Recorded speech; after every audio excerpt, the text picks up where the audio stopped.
Barishal medical থেকে সরাসরি যুক্ত হচ্ছেন সহকর্মী শফিক মুন্সি। শফিক, আমি দর্শককে যেমনটি বলছিলাম যে আহতদের স্বজনরা একটা অভিযোগ করেছেন যে হাসপাতাল কর্তৃপক্ষ আসলে বেশ উদাসীন আসলে চিকিৎসা সেবা দিতে গিয়ে।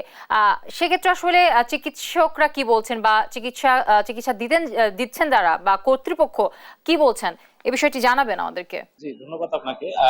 যেমনটি আপনি বলছিলেন যে ঝালকাঠিতে দুর্ঘটনার শিকার আহত যে ব্যক্তিরা আসলে শেরেবাংলা মেডিকেল কলেজ হাসপাতাল চিকিৎসাধীন আছেন, তাদের যে স্বজনরা তারা কিন্তু আক্ষেপ করে আসলে অভিযোগ করেছেন যে হাসপাতাল কর্তৃপক্ষ তাদের ব্যাপারে একটু উদাসীন আচরণ করছেন। তো এই ব্যাপারে কিন্তু আমরা আজ সকালে এই হাসপাতালে একজন সহকারী পরিচালকের সাথে কথা বলেছিলাম।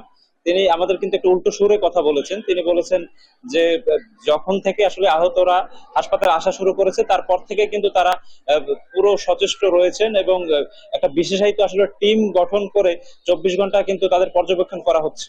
এবং আপনি জানেন যে গতকালের এই দুর্ঘটনার কিন্তু 24 ঘন্টা পার হয়েছে এবং আজ সকালে কিন্তু আমাদেরকে এই হাসপাতাল পরিচালক সহ অন্যান্য চিকিৎসকরা বলেছিলেন যে 24 ঘন্টা পার হয়ে যাওয়ার পর তারা কিন্তু বিস্তারিত বলতে পারবেন যে কেউ শঙ্কামুক্ত কিনা। সেক্ষেত্রে তারা আমাদের সর্বশেষ যেটা জানিয়েছেন আজ দুপুরে যে বরিশাল শেরেবাংলা মেডিকেল কলেজ হাসপাতালে আগত 22 জন যে আহত ছিলেন তাদের ভিতর কিন্তু আজ পর্যন্ত চিকিৎসাধীন ছিলেন 9 জন, কিন্তু আজ দুপুরে কিন্তু একজনকে আসলে রিলিজ দিয়ে দেওয়া হয়েছে, তাকে শঙ্কামুক্ত ঘোষণা করা হয়েছে, তার নাম মোহাম্মদ আব্দুর রহিম।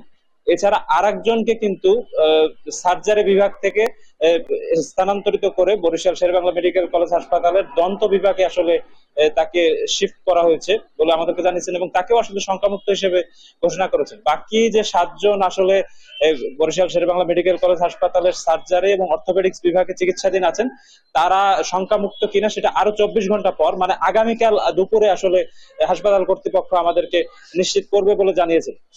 তো হাসপাতালে যে চিকিৎসাধীন যারা আছেন তাদের স্বজনরা কিন্তু আমাদেরকে দুটি বিষয় আসলে আক্ষেপের সাথে জানিয়েছেন। প্রথম যে বিষয়টা জানিয়েছেন যে এত বড় একটা দুর্ঘটনা যেখানে আসলে 14 জন মারা গেল, সেই ঘটনায় যারা এখন মৃত্যুর সাথে আসলে হাসপাতালে পাঞ্জা লড়ছে তাদেরকে কিন্তু দেখার জন্য কিংবা তাদের খোঁজ খবর নেওয়ার জন্য বরিশাল এবং ঝালকাঠি প্রশাসন বা স্থানীয় জনপ্রতিনিধিদের কেউ কিন্তু তাদের কোনো খোঁজ খবর নেননি।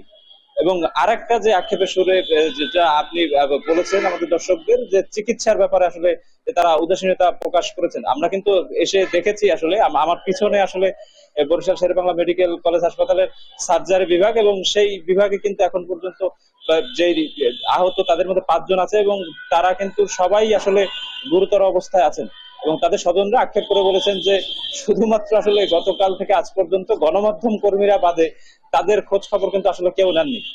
যে এই ছিল আমার কাছে শেরেবাংলা মেডিকেল কলেজ হাসপাতাল থেকে ঝালকাঠিতে সড়ক দুর্ঘটনায় আহত এই হাসপাতালে চিকিৎসাধীন ব্যক্তিদের সর্বশেষ তথ্য। আমাদের সহকর্মী শফিক মুন্সি যুক্ত ছিলেন আমাদের সাথে।